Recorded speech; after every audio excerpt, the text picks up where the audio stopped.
Non, mais je suis d'accord avec vous. Effectivement, de ce point de vue-là, je te retrouve. Je pense que les Français ont beaucoup fait pour sauver les Juifs, c'est vrai. Mais bien évidemment, Et oui. évidemment. Et je pense que le gouvernement Parce que les français... Français n'étaient pas antisémites. Je suis tout à fait d'accord avec vous. Que c'est une politique qui Mais va vraiment les révulser. Je vais plus loin que vous. Moi, je pense que le peuple français est un des pays les moins racistes au monde. Je pense sincèrement. Je pense sincèrement. Mais je pense, oui. Du coup, j'ai oublié ce que je voulais dire.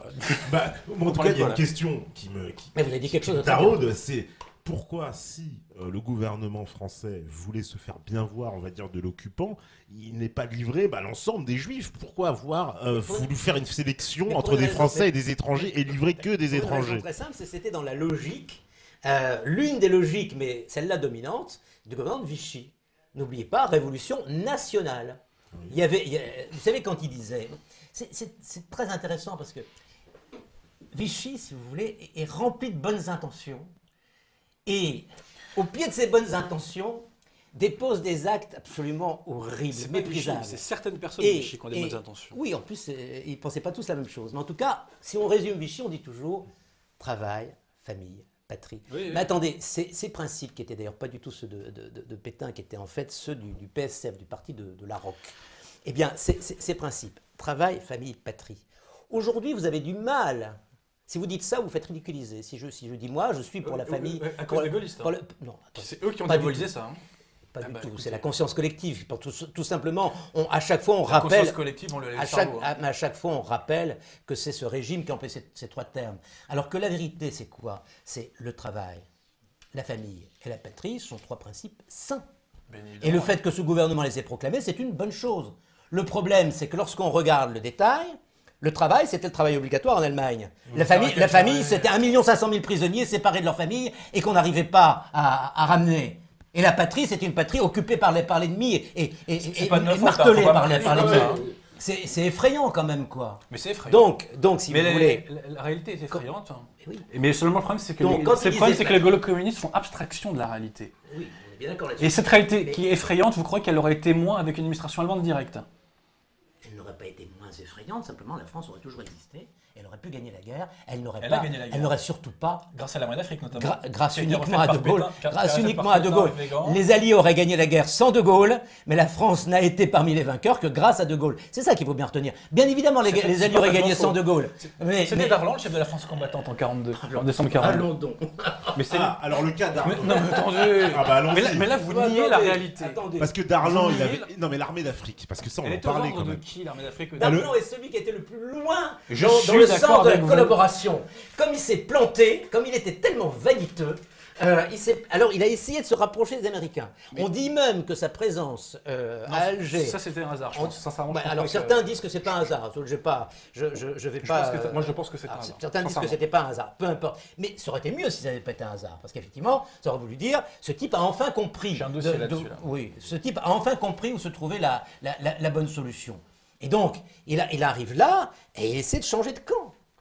Oui, mais il l'a fait. Mais attendez, mais ce qui manque complètement de la plus élémentaire dignité. Mais pas du tout. Je veux dire, quand quelqu'un se trompe à ce point-là, quand il s'est mouillé à ce point-là dans ce que le Vichy a fait de plus horrible, et il va brusquement changer de côté comme ça. Non, c'est pas acceptable. Ce qu'il y a eu de plus horrible, ça date d'après la mort de Darlan. Vous savez, moi j'ai connu des gens. J'aimerais citer un cas quand même.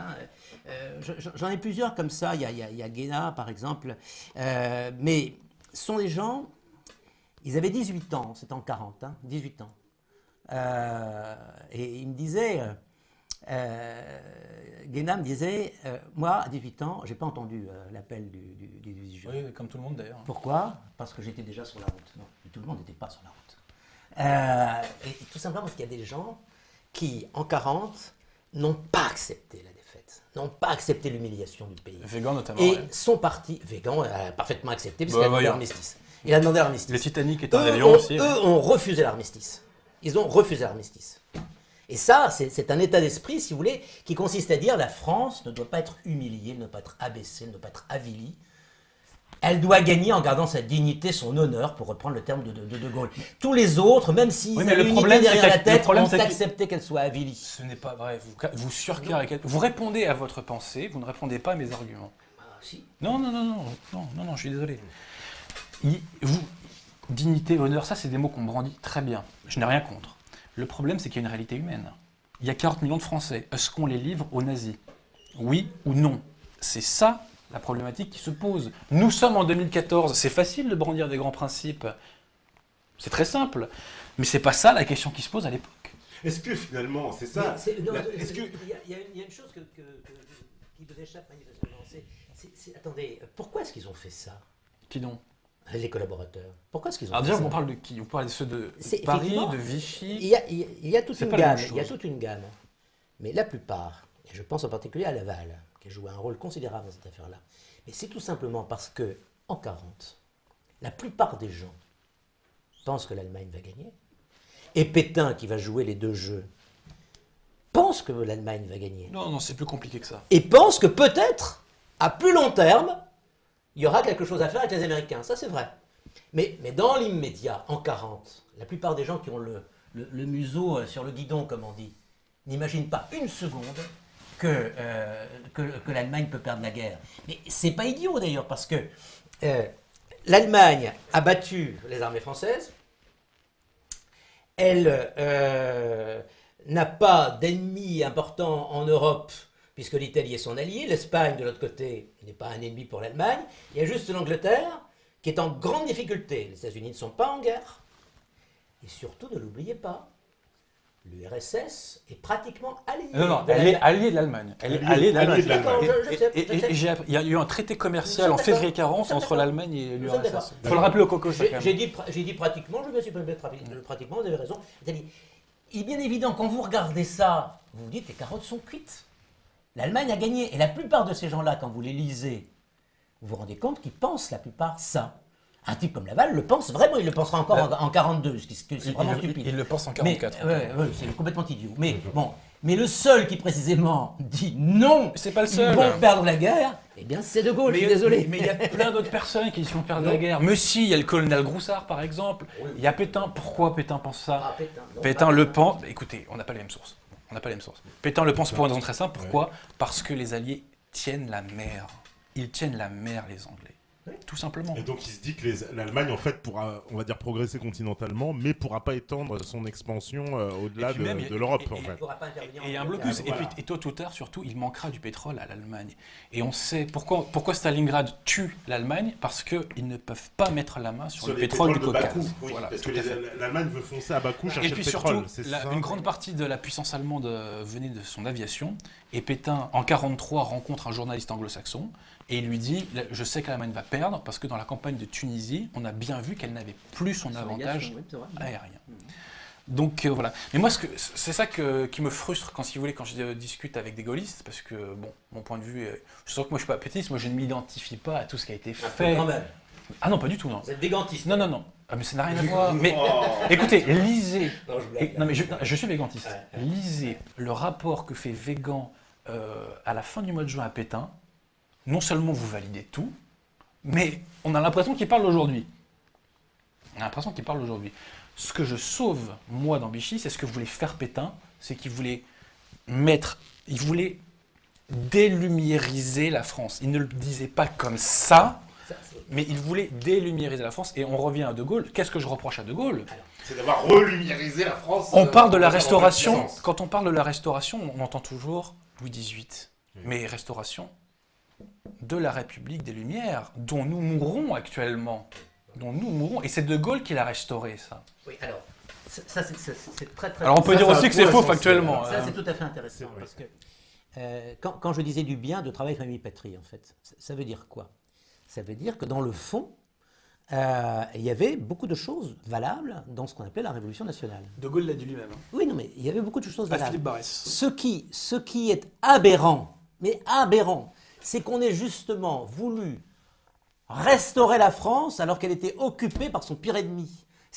Ils ne se sont pas rendus compte que, ça n'allait pas marcher, parce qu'ils n'avaient pas les moyens, et deuxièmement, que ça allait pourrir ces idées-là pour le reste de l'histoire. C'est ce qui nous arrive encore maintenant lorsqu'on se fait attaquer sur Travail Famille Patrie, parce que tout simplement, ce sont des mots qui ont été gâchés par ceux qui les ont employés. Mais vous participez à ça en diabolisant Pétain. Pas du tout, je viens de dire le contraire. En diabolisant Pétain. En diabolisant Pétain, parce que pour moi, il a sali cette en ridiculisant Végan. Vous participez à ça? Mais c'est pas lui le sujet. Pétain a fait de la politique, c'est ça qui est grave. Et précisément, en faisant en sorte que la révolution nationale ait été menée dans un moment où elle ne pouvait pas être menée, il a gâché ses atouts, il a empêché la restauration en fait du pays. D'une certaine manière, De Gaulle et Pétain étaient d'accord sur ce sujet-là. Qu'il fallait, vous savez, ils avaient tous les deux lu Renan, et ils se trouvaient dans la même situation que Renan après la guerre de 70, c'est-à-dire réforme intellectuelle et morale de la France, redressement du pays. Et spirituel. Patriotisme. Oui, mais enfin, c'est le titre du bouquin, c'est réforme intellectuelle et morale. Bien sûr, on est d'accord. Et ce que voulait faire De Gaulle et ce que voulait faire Pétain, sans doute, c'est ça seulement. La différence, c'est que De Gaulle était persuadé qu'on ne pouvait faire ça qu'en gagnant la guerre, et que Pétain a pensé, mais vraiment en étant complètement aveugle, qu'on pouvait faire ça avec des Allemands qui occupaient le pays. D'ailleurs, il y a un homme pour lequel j'ai beaucoup d'admiration personnellement, qui est un homme peu connu, qui est François Valentin, qui a été, je pense bien condamné, même un tout petit peu, à la fin de la guerre. C'est un homme dont le parcours est tout à fait intéressant. C'était avant-guerre un jeune patriote. C'est un groupement politique très à droite, dans lequel je pense Mitterrand également a trempé un peu. Et autrement dit, c'était un patriote, c'était un homme de droite, il est ensuite devenu député lorrain. C'était un député de droite, mais évidemment, en tant que député, il était plus modéré. Je ne sais pas, il devait siéger à la Fédération républicaine, des choses comme ça.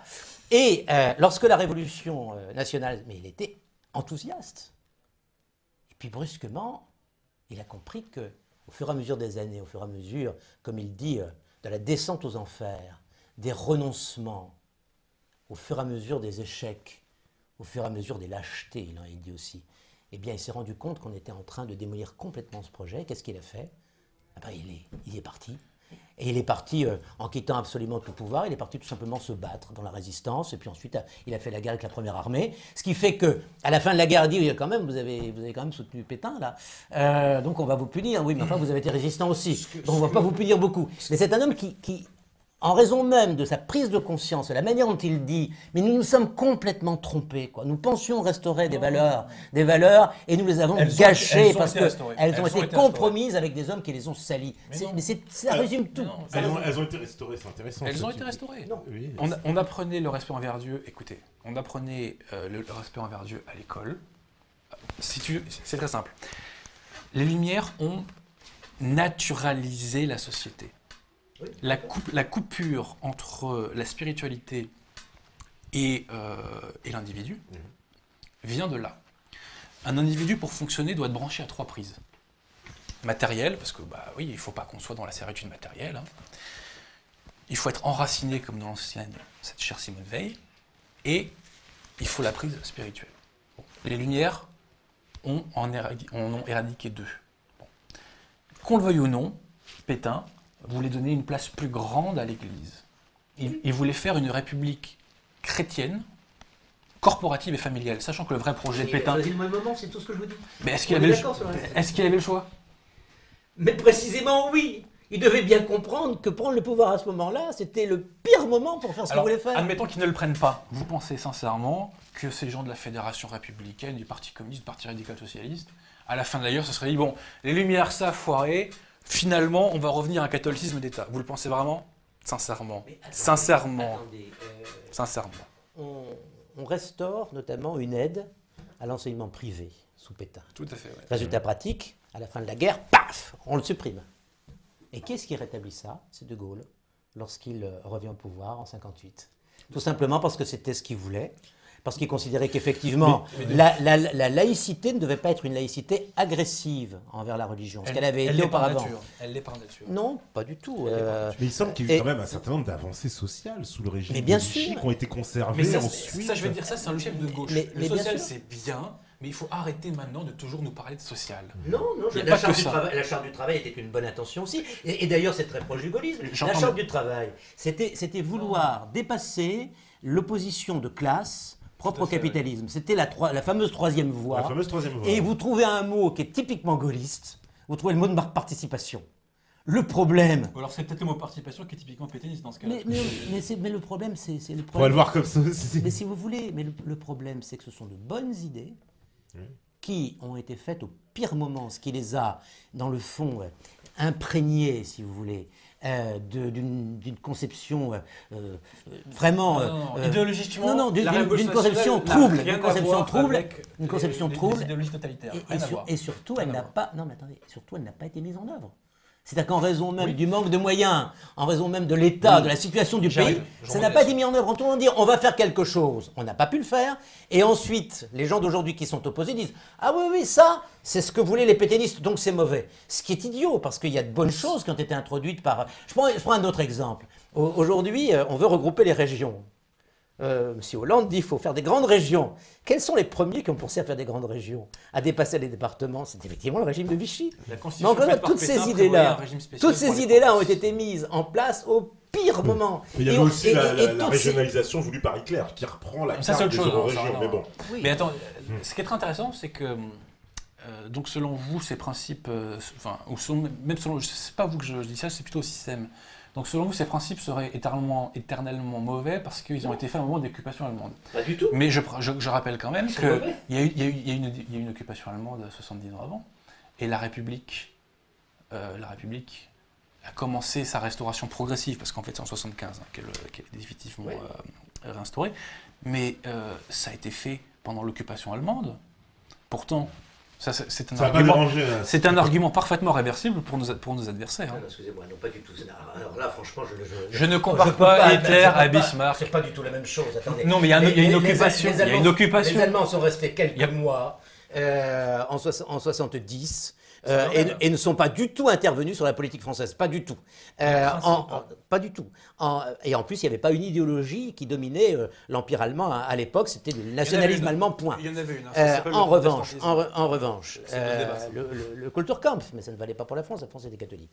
Et donc, en revanche, en 1940, vous avez l'occupation longue du territoire par un pays totalitaire et par un pays qui veut imposer son idéologie, une idéologie raciale, une idéologie inégalitaire, une idéologie qui ne pouvait d'ailleurs que mal se terminer pour la France, et qui n'a été mise en œuvre que contre la volonté des Français. Chaque fois que Pétain ou Laval ou Darlan demandaient quelque chose, on lui disait attendez un petit peu, vous nous donnez d'abord ce qu'on vous a demandé, alors les Français donnaient. Je peux vous donner des exemples. On dit par exemple, la France va garder sa souveraineté.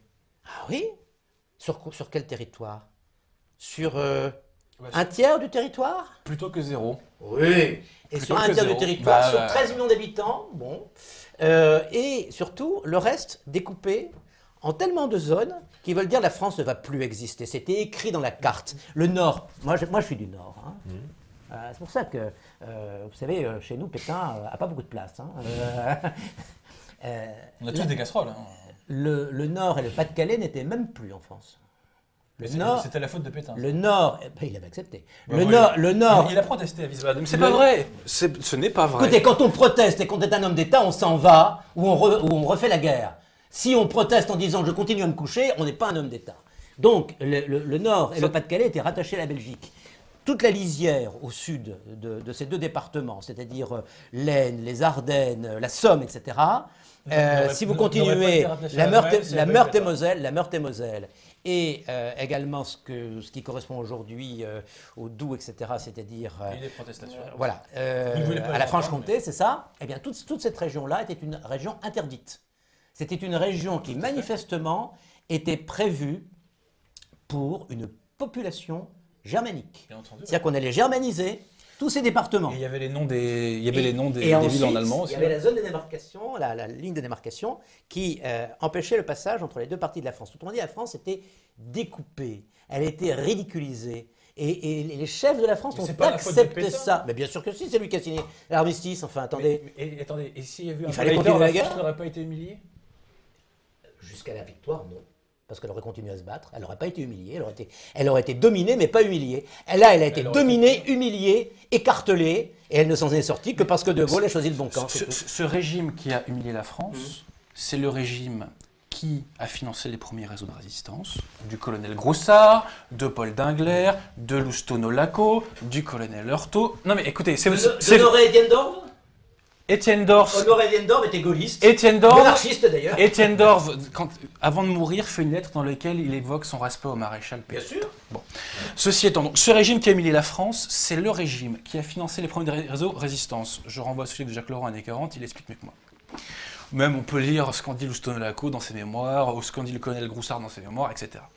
Ce régime qui a humilié la France, c'est le régime qui a mis en place, contre les clauses de l'armistice, un service de contre-espionnage qui a traqué les espions allemands jusqu'en 1944. Mais écoutez, lisez le livre de Simon Kinston, Vichy et la traque des espions nazis, et la chasse des espions nazis. Parce que si vous voulez, moi je veux bien qu'on manie des abstractions, mais au bout d'un moment, il y a une réalité.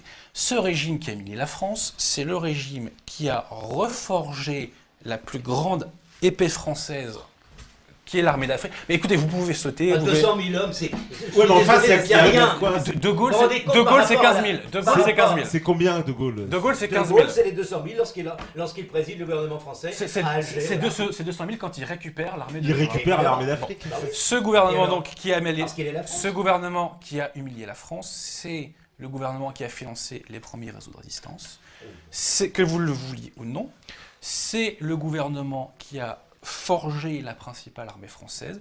C'est un gouvernement qui a essayé, comme je l'ai dit, de délumiariser la France. Je sais que c'est un peu ringard, c'est un gouvernement qui voulait que les âmes aillent au ciel. Je sais que c'est complètement ringard. Quelles sont les premières victoires françaises pendant la guerre. Campagne de Tunisie. De 40, vous dites? C'est Bir Hakeim, ce sont des gaullistes. C'est le Tchad, c'est le Clair, ce sont des gaullistes. Alors attendez. Les autres, vous appelez ça des victoires, vous? Ce sont des victoires, vous avez raison, ce sont des nano-victoires. Mais ce sont des victoires de gaullistes. Oui, parce que Bir Hakeim, c'est une victoire qui transporte littéralement les Français parce que c'est la première fois que les Français arrivent à gagner contre les Allemands. Vous ne vous rendez pas compte à quel point les Français en 40 ont la queue basse. Se disent on ne vaut plus rien, on est écrasé, on s'est fait battre. Personne ne parle de leur courage à ce moment-là parce qu'ils ont été écrabouillés. De Gaulle ne va pas arrêter de se heurter à Roosevelt parce qu'il sent bien que chez Roosevelt, pour Roosevelt, la France c'est plus rien. Oui, c'est elle vrai. a été écrabouillée, elle n'existe plus. Quoi. De Gaulle, il se prend pour quoi? C'est la diva. Quoi. Il se prend pour quoi? De Gaulle ne se prenait pas pour grand-chose. Il disait simplement, je présente un grand pays, donc je dois m'imposer, c'est ça. Eh bien, ces petites victoires ont été des vraies victoires parce qu'il continue à se battre. Pendant ce temps-là, votre armée, elle était au repos en Afrique. Et la première fois propice. Oui, ça s'appelle la guerre. La première fois qu'elle a tiré, c'était sur les Américains qui débarquaient. Oui, mais 3 jours plus tard. Oui, mais 4 jours plus tard, elle combattait avec eux. Oui, bah oui. Vous pouvez le balayer d'un revers de main. Oui. Eisenhower ne le balayait pas d'un revers de main, lui. Ah oui, bien sûr. Donc voilà. Attendez, ils ont commencé par tirer, on est d'accord. Bien entendu. Voilà. Bien entendu. Mais parce qu'on ne savait pas si c'était... Si c'était 2 divisions ou 20 divisions. Parce que... Non mais vous ricanez, mais ça change tout. Non, ça change pas tout. Mais bien sûr que si. Attendez, l'honneur de la France. L'honneur, ça consistait à conserver notre alliance. Et les représailles des nazis. Ça voulait dire... Mais attendez, les représailles des nazis étaient des actes de guerre, d'ailleurs complètement interdits. Complètement interdits. Des actes gratuits qu'ils imposaient aux populations civiles. Complètement interdits. Mais attendez, vous parlez des actes gratuits. On y a mis la main. Vous avez quelqu'un, par exemple... Attends, je parle de Pucheux, par exemple. Prends Pucheux. Alors là, Pucheux, c'est un très mauvais exemple. Ah bah non, c'est un très mauvais exemple. Pucheux, c'est un homme brillant, d'abord. Oui. C'est un homme qui fait partie de ce qu'on a appelé quelquefois la synarchie. C'est-à-dire les gens qui entouraient Darlan et qui étaient des gens d'un très haut niveau, qui voulaient introduire une sorte de régime technocratique, c'est-à-dire de régime de sachants. Attendez, on va tous ces petits politicards, là, il faut les virer, il faut des gens sérieux, on va faire de la politique sérieuse. Eh bien, ce monsieur très sérieux, qu'est-ce qu'il fait lorsqu'il y a, vous savez, les otages, lorsqu'il y a un Allemand qui se fait tuer par des communistes dans le métro. Sur lequel il y aurait beaucoup à dire sur la résistance communiste. Oui, on est tout à fait d'accord là-dessus. C'était un acte qui ne servait à rien sur le plan de la résistance et qui a entraîné 50 morts gratuits. Bon, mais qui est-ce qui a fourni les noms des morts? C'est M. Pucheux. Non, c'est pas possible. Non. Attendez. Pucheux a fourni... C'est factuellement faux. Je suis désolé. Non, c'est factuellement faux. Écoutez, je vous montrerai. C'est factuellement faux. Vous trouvez ça dans Les Hommes de Pétain. Le bouquin Les Hommes de Pétain, vous lisez ça, vous verrez Les Allemands proposent une liste à Pucheux. Les Allemands proposent une liste à Pucheux. Pucheux, c'est qui? Ministre de l'Intérieur. Pour comprendre, pour tout le monde. Il voit la liste. Et il voit que dans la liste, il y a des anciens combattants. C'est ça, il voit que dans la liste, il y a des anciens combattants. Donc, il préfère mettre des communistes à la place. Non, c'est pas comme ça. Non, ça s'est pas passé comme ça. Je vous dis, il n'aurait pas dû mettre la main. Enfin, vous vous rendez pas compte. Je suis d'accord avec vous, il n'aurait pas dû mettre la main, mais ce n'est pas tout. Mais c'est pas pour autant qu'il faut mentir à son sujet. Mais il ne fallait pas du tout être complice. C'est pareil que pour l'Arabie Alors juste pour finir, est-ce qu'il peut terminer pour qu'on puisse comprendre? Parce qu'on n'a pas compris. Alors, les Allemands montrent une liste d'otages à exécuter à Pucheux. Pucheux voit qu'il y a des anciens combattants dedans. Donc Pucheux dit, moi je ne veux pas qu'on condamne ces gens-là. Ensuite, les Allemands mettent une deuxième liste où il n'y a que des communistes, je crois. Et là, Pucheux ne dit rien. Mais il n'a pas désigné. C'est pas ce que j'ai lu. Hein. Moi, moi, c'est ça que j'ai lu, moi. Moi, c'est ça que j'ai lu, moi. Les hommes de Pétain. Vous verrez que c'est bien Pucheux qui a rédigé. Ça a été d'ailleurs le motif, l'un des motifs de sa condamnation à mort et de son exécution.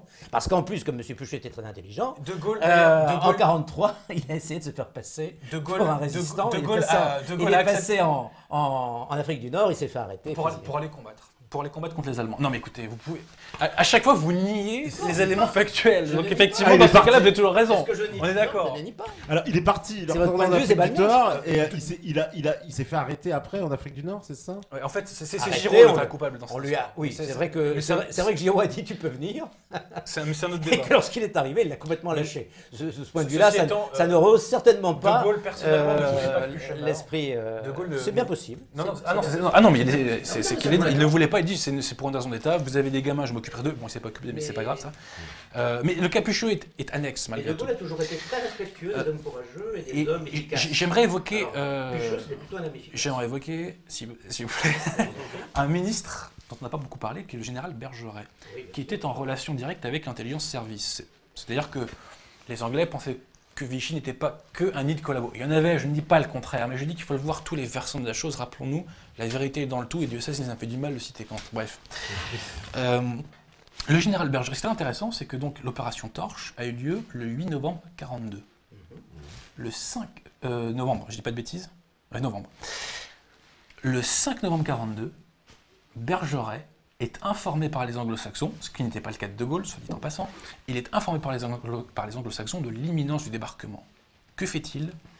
Il prend l'avion, il va à Alger, il essaie de convaincre Darlan que cette fois-ci, ça y est, c'est un vrai débarquement, parce qu'en fait, on pensait que les convois qui s'approchaient allaient attaquer, je ne sais plus, en Libye, et Darlan était persuadé que lui, il n'y aurait pas de débarquement. Darlan attendait un débarquement américain pour printemps 1943. Bergeret vient le voir et il lui dit « Mais si c'est maintenant, il faut se rallier à eux, etc. » J'aimerais quand même qu'on réfléchisse à ça. Le fait que les services secrets anglais avertissent un ancien ministre de Vichy, qui 3 mois avant était encore au gouvernement, ou 3-4 mois avant était encore au gouvernement, pour l'avertir du débarquement, alors qu'ils n'en ont pas parlé à De Gaulle. Est-ce que ça n'évoque rien? Est-ce que ça ne remue rien? Est-ce que ça ne remet rien en cause? Ça a été constamment comme ça pendant la guerre. Vous avez eu au sein même du cabinet anglais des manœuvres hostiles à De Gaulle, bien sûr. Si les Alliés pensaient que tous les Français qui étaient à Vichy étaient des capitulards, est-ce qu'ils auraient agi de la sorte? De la même façon qu'il y avait plusieurs types de collaboration, il y avait aussi des opinions différentes et des manœuvres un peu annexes au sein du cabinet britannique, bien sûr. Mais est-ce que c'est pas des fois, voilà, par exemple dans ce cas-là, est-ce que c'est pas un espèce plutôt de costume de collaborateur, mais en fait la personne un peu, j'ai envie de dire, bon, je collabore avec l'ennemi pour de toute façon, parce que j'ai pas trop le choix, mais en fait, par derrière, Mais quand vous faites l'analyse il y a une question des collaborateurs, quand vous faites l'analyse des collaborateurs, mais c'est incroyable le panel. C'est incroyable. Vous aviez des gens qui étaient collaborateurs par anglophobie. Ils détestaient les Anglais. Vous en aviez beaucoup, par exemple, chez les marins. Ça, c'était bon. Vous aviez des gens qui étaient collaborateurs, oh oui, mais uniquement parce qu'ils voulaient effectivement garder la France existante comme un État reconnu. Cela était souvent très germanophobe. Vous aviez au sein même du cabinet de Pétain des gens qui étaient extrêmement germanophobes. Je lisais récemment le livre de Racine, de Paul Racine, qui était dans son secrétariat particulier. Et c'est un médecin qui dirigeait le Miribel, je pense qu'il s'appelait un truc comme ça, qui dirigeait son cabinet particulier. Ce personnage était tout à fait germanophobe. Il détestait les Allemands, comme la plupart des Français d'ailleurs, détestaient les Allemands. On ne peut pas leur reprocher ça. Vous aviez des gens qui venaient de l'extrême droite. On dit toujours, d'ailleurs, souvent vous lisez ça. On dit, ah oui, Vichy c'est l'extrême droite. C'est pas vrai du tout. Vous aviez des gens qui venaient de l'extrême droite, des gens qui avaient été maurassiens, par exemple, et qui jouaient un rôle important. Je pense à Alibert, par exemple. Ils ont été marginalisés. Mais qui, pas tous, mais bon, beaucoup en tout cas. Mais vous aviez énormément de gens, on n'en parle jamais, mais vous aviez énormément de gens, parmi les plus dangereux, qui en fait étaient des gens de Bush, et qui étaient, eux, germanophiles. C'est-à-dire qui étaient admiratifs de l'Allemagne, non pas de l'Allemagne nazie, mais de l'Allemagne.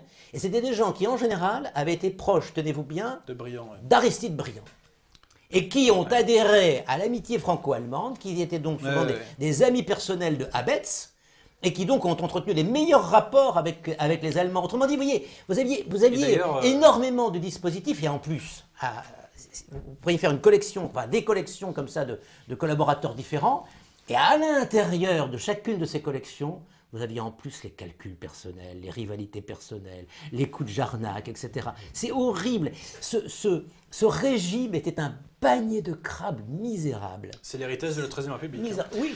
Mais ce qui est très intéressant, c'est que la gauche aime beaucoup Darnan, le collaborateur Darnan. Pourquoi? Parce que parmi tous les ultra-collabos, c'est le seul qui était de droite. Tous les autres ultra-collabos, les Marcel Déat et compagnie, Doriot venaient tous de la gauche, et même dans la milice d'ailleurs. Hein. J'ai plus la tête du numéro 2, mais il venait du Parti communiste aussi. Donc ça, c'est quand même quelque chose qu'il faut rappeler. D'ailleurs, le colonel Groussard, qui est un des premiers résistants, dans ses mémoires que j'invite à lire, parce que déjà, d'un point de vue factuel, ça apprend beaucoup de choses, et en plus, il y a un très beau style. Par les temps, c'est pas du Houellebecq, hein, là c'est vraiment du beau français. Petit coup de patte en passant. Ouais, il n'y a plus d'écrire en français de toute façon, donc ça c'est. Faut pas être défaitiste comme ça. Oh, mais on ça m'étonne pas que vous soyez pour Pétain, vous êtes défaitiste. Il a gagné les batailles contrairement à De Gaulle. Hein. Bon, bref. Ah non. Non mais bon, je veux pas te méchant, mais. De Gaulle s'est contenté de gagner la guerre. Mais bref. Ah bon, il a gagné la guerre. Bah oui. Bref. Je disais quoi là? Ah oui, le colonel Groussard, oui. Donc le colonel Groussard racontait comment il recrutait ses résistants. Et en fait, il raconte qu'il allait voir les militants des anciens partis d'extrême droite. Pour deux raisons. Un, parce qu'ils étaient patriotes, et deux, parce qu'ils avaient l'habitude de se battre, quoi. Tout simplement.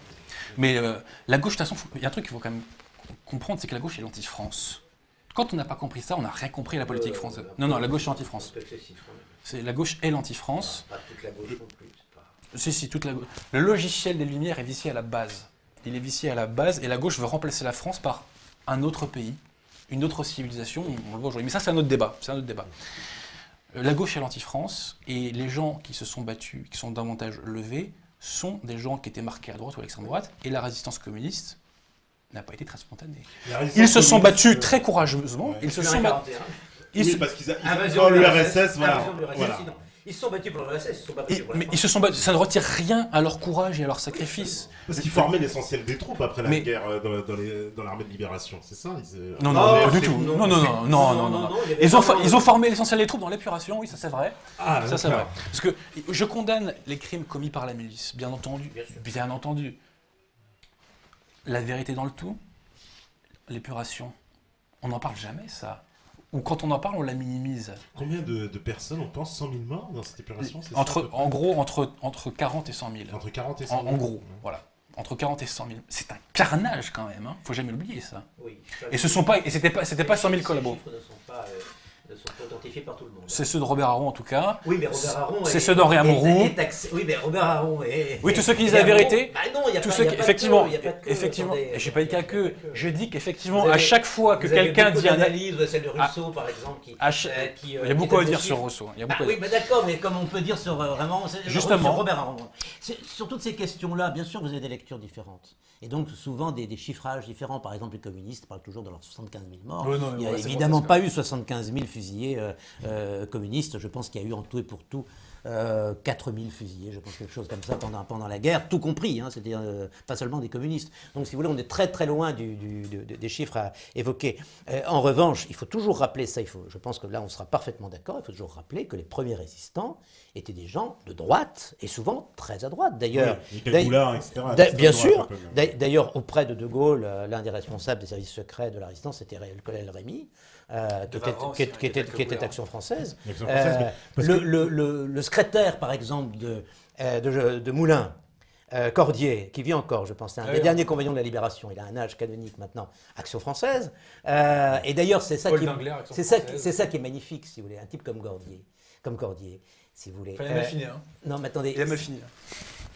Ce type, il s'engage par nationalisme, comme De Gaulle. La patrie ne peut pas courber les chines, elle ne peut pas se prosterner devant le nazisme et devant l'Allemagne. Bon.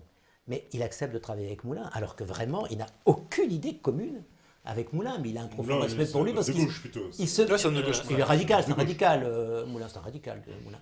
Bon, mais si vous voulez, jamais il n'évoque ce genre de sujet. Parce que le problème n'est pas là. Le problème, c'est la lutte contre l'ennemi. Et ce qui sera très beau dans la résistance, c'est ça. Sauf peut-être les communistes qui restent toujours à part. Mais les autres grands mouvements comprennent. Un mouvement comme Combat, par exemple, c'est de Freinet, d'Henri Freinet. Ouais. Bon, comprend des gens qui sont très très à droite. Je pense à celui qui se faisait appeler, son surnom c'était Barès, et qui ensuite a été un gaulliste pur et dur, qui est devenu député du 12e. Je suis en train de chercher son nom, ça va me revenir. C'était un type qui était très très à droite. C'est le choc, moi, il est très à droite. Mais non, attendez, beaucoup de résistants étaient dans cet esprit-là. Bah, évidemment. Parce que c'était des gens qui réagissaient non pas du tout dans des droits de l'homme et tout ça, c'est un sujet qui n'était pas encore vraiment dans l'esprit des gens. Ils réagissaient pour la France, pour la nation française. Ne pas accepter l'abaissement de la nation française. Et ça, il faut le rappeler, ne pas laisser capter la résistance, la défense du pays par la gauche, parce que c'était faux, ça, complètement faux. Ouais. Mais si vous voulez, il faut juger un arbre à ses fruits aussi, au bout d'un moment. C'est-à-dire que ces principes qui ont été rétablis en 1944, aujourd'hui, on en paye la facture. Hein. J'aimerais quand même qu'on évoque ça aussi. C'est-à-dire que moi, le plus gros reproche que je fais à De Gaulle, sincèrement, qu'il soit parti se battre en Angleterre, c'était très bien. Hein. Je veux dire, personne ne critique ça. Ce que je lui reproche, c'est d'avoir fait dissidence et d'avoir diabolisé Vichy. Je précise juste que Fourcault, quand il va à Vichy en fin 1940, est reçu par les autorités de Vichy. Qui est Fourcault ? Fourcault, c'est un agent gaulliste que De Gaulle avait envoyé avec Duclos pour créer des réseaux de renseignement en France. Ils sont reçus par Vichy. Par qui, Vichy ? Précisément, je ne saurais pas vous le dire. Par Groussard, notamment. Mais oui, parce que vous aviez plusieurs portes d'entrée. Non, mais attendez, Pétain était au courant. Et Pétain a proposé à Fourcault un accord avec De Gaulle. C'est De Wavrin, c'est le colonel Passy qui raconte ses mémoires, donc c'est pas un petit. Hein. Bon. Donc, c'est-à-dire que Pétain propose un accord à De Gaulle. Je répète, Pétain propose un accord à De Gaulle. Et c'est De Gaulle qui dit non, Pétain est un vieux renard, il essaie de nous couler, etc. C'est De Gaulle qui a refusé la main tendue à Pétain. Est-ce qu'on a la même image que celle de la doxa lorsqu'on sait ça ? La réponse est non. Et d'ailleurs, pour retourner en Angleterre, Duclos et, j'oublie son nom, et Fourcault avaient besoin d'un visa. C'est Paul Baudouin, le ministre des Affaires étrangères de Vichy, qui le leur a donné. Autre chose intéressante que notamment Henri Freinet raconte dans ses mémoires, que je recommande, elles sont très, très intéressantes, qui s'appelle « La nuit finira ». Combat, à un moment, a subi la trahison. Il est devenu député socialiste. Et il a mal tourné, oui. Il a mal tourné. C'est un peu étonnant, parce que c'est plutôt un homme de droite, Freinet. Ouais, mais c'était un cateau de... Enfin bref. Ah, oui, bon. Dans ses mémoires, il raconte un truc intéressant. Vous avez un peu ricané, hein, pardon de le dire, quand j'ai évoqué le contre-espionnage de Vichy qui traquait les espions allemands. Oui. Un exemple. Le mouvement Combat, à un moment, se fait moucharder par un de ses membres. J'ai oublié son nom. Eh bien, qui est allé choper ce membre et le buter ? Ce sont les services de Vichy, du contre-espionnage. Et Freinet leur rend hommage dans ses mémoires, la nuit finira. Donc c'est pour ça que, vous voyez, vous dites accepter la défaite. Mais quand Pétain finance Loustono Laco, quand il finance Paul Dingler, le chef de la résistance alsacienne que vous m'avez évoqué, quand il finance le colonel Heurtaud, ça n'a aucune importance. Ah bah si, quand même, on peut pas. Pourquoi ça n'a pas d'importance ? La résistance intérieure, ça a de l'importance quand même. Tout ce qu'a fait, alors la résistance, pas exagérer, la résistance, surtout dans les premières années, était extrêmement légère. Hein. Elle n'était pas capable de mettre les Allemands en péril, loin s'en faut. Il n'y avait même pas de maquis, il y avait juste... je ne parle pas de la résistance communiste, qui était une résistance agressive, dangereuse et malvenue la plupart du temps. Mais la résistance, c'était surtout une résistance de renseignement. Quelqu'un comme, par exemple, d'Étienne Dorve, c'était essentiellement du renseignement ce qu'il faisait. Et c'était ce qui avait de plus utile pour les Anglais.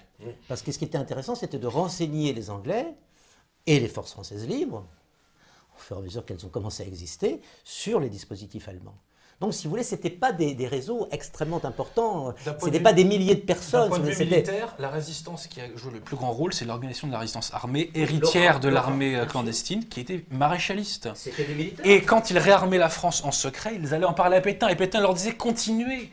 Et quand le général Ruby... Non, c'est la déposition, de Picardin. Arrêté par les troupes par les GMR créés par Pucheux, et ensuite par les miliciens. Il ne faut quand même pas non plus exagérer.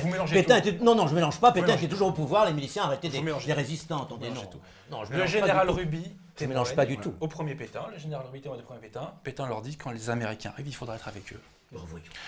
L'ORA. Qu'est-ce qu'il fait quand les Américains arrivent? Il va avec eux? L'ORA avait créé un plan de mobilisation clandestine. Mais c'est ce que je fais, moi. Je dis que ça, vous citez des phrases, vous ne citez pas des faits. Si Pétain a des phrases qui sont traduites dans la réalité. Mais non, ce sont des gens qui ont interprété l'histoire, souvent parce que ça leur faisait plaisir, que c'était dans leur côté. Non.